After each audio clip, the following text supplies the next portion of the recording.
నిమజ్జనం రోజు కాల్ వచ్చింది, ఎవ్వరు లేదు నాతో. యాక్చువల్లీ ఎప్పుడు జో నా పక్కనే ఉంటుంది, బట్ లేదు, నేను ఒక్కనే ఉన్నా. లిఫ్ట్ చేశారు, రాజా రవీంద్ర అన్న ఫోన్ చేశారు. ఫోన్ చేసి సందీప్ ఇట్లా రేపు మార్నింగ్ 10 o'clockకి చిరంజీవి గారి ఇంటికి రావాలి. నాకు ఒక్క సెకండ్ మ్యూటే, అన్న ఏంటన్నా అన్న. లేదు బాస్ నేను రమ్మన్నారు, నిన్ను జ్యోతి ఇద్దరిని రమ్మన్నారంటే. జోక్ చేద్దన్నా ప్లీజ్ చెప్పండి నేను అంటే, లేదు బాస్, బాస్ పొద్దున్న 10 గంటలకల్లా రమ్మని నన్ను వచ్చేసే అన్నారు. ఇంకా ఆటోమేటిక్గా ఏడుపు వచ్చేసింది నాకు. నీకు చాలా సర్ప్రైజ్లు ఉంటే వచ్చేసాను అన్నాడు.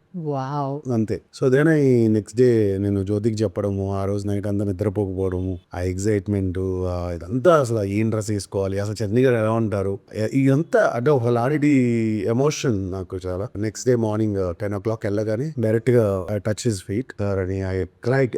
ఎందుకంటే నేను ఇంకా he's my icon.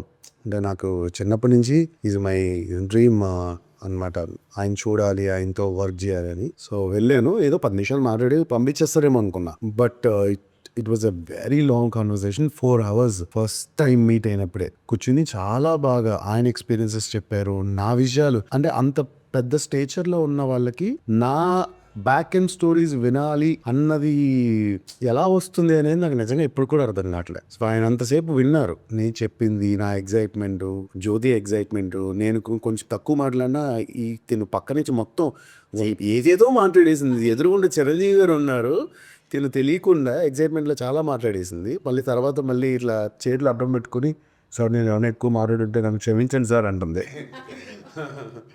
But sir నిజంగా చిరంజీవి గారు ఈజ్ లైక్ లెజెండ్ అండి నిజంగా. So that 4 hours Yeah. is special in your life. Yes.